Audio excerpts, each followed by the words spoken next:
Hello bachcho, let's read the question. The question says, Fehling solution A consists of an aqueous solution of copper sulfate while Fehling solution B consists of an alkaline solution of. तो बच्चों में question में ये दिया गया है कि Fehling solution A consist करता है aqueous solution of copper sulfate और हमको ये बताना है कि Fehling solution B जो है वो कंसिस्ट करता है alkaline solution of किसका। तो हमारे इस क्वेश्चन का जो की कॉन्सेप्ट है बच्चों, की कॉन्सेप्ट, तो हमारे इस क्वेश्चन का की कॉन्सेप्ट है फेलिंग्स टेस्ट।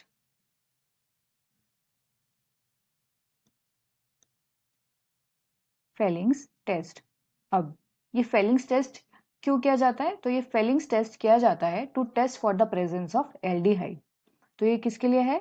ये है टेस्ट फॉर एल्डिहाइड जो कि प्रेजेंट होते हैं कार्बोहाइड्रेट्स में। नाउ ये जो फेलिंग्स टेस्ट है इसको कैरी आउट करने के लिए बच्चों चाहिए होता है फेलिंग्स सॉल्यूशन। Fehling's solution. और ये जो फेलिंग सॉल्यूशन होता है ये दो सॉल्यूशंस होते हैं, फेलिंग सॉल्यूशन ए, सॉल्यूशन ए जो कि होता है aqueous solution of copper sulphate,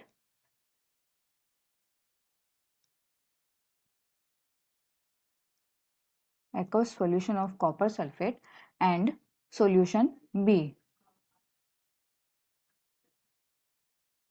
solution B जो कि एक एल्कलाइन सॉल्यूशन होता है,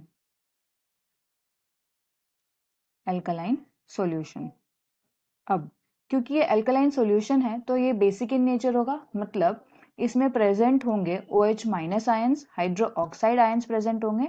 एंड ये हाइड्रो ऑक्साइड आयंस की टेंडेंसी होती है, इसकी पॉसिबिलिटी ये होती है कि ये कॉपर सल्फेट के जो कॉपर के आयंस है Cu2+, इसके साथ ये कंबाइन करके बनाते हैं कॉपर हाइड्रोक्साइड।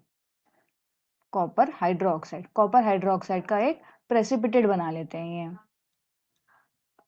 बट अगर ये कॉपर हाइड्रोक्साइड का प्रेसिपिटेट बना ले तो ये टेस्ट नहीं कर पाएंगे, क्योंकि एल्डिहाइड के लिए जो प्रेसिपिटेट बनना चाहिए बच्चों वो बनना चाहिए Cu2O का, जो कि एक रेड कलर का प्रेसिपिटेट है, जो कि एक रेड कलर का प्रेसिपिटेट है। यानी कि अगर कॉपर हाइड्रोक्साइड का प्रेसिपिटेट बना तो ये टेस्ट नहीं हो पाएगा। इस प्रॉब्लम को ओवरकम करने के लिए बच्चों जो एल्कलाइन सॉल्यूशन है दैट इज सॉल्यूशन बी, वो किसका बनता है?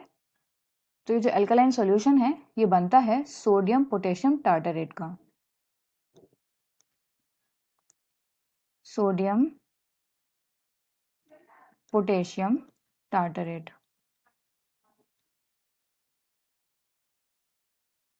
जिसको हम लोग बोलते हैं रोशेल सॉल्ट।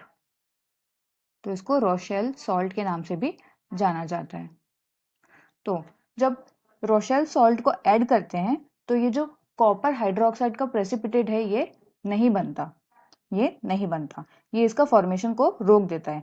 तो इसलिए बच्चों ये जो फेलिंग सॉल्यूशन होता है इसमें दो सॉल्यूशंस होते हैं, solution A and solution B. जो सॉल्यूशन ए होता है वो होता है aqua solution of copper sulphate and solution B जो होता है वो होता है alkaline solution of sodium potassium tartrate या फिर रोशेल सॉल्ट। तो हमें क्वेश्चन में भी ये पूछा गया है कि फेलिंग सॉल्यूशन बी क्या कंसिस्ट करता है, तो it consist of an alkaline solution of Rochelle salt. जो हमारा करेक्ट आंसर है बच्चों that is option B, Rochelle salt. So I hope you have understood the concept well. Best of luck.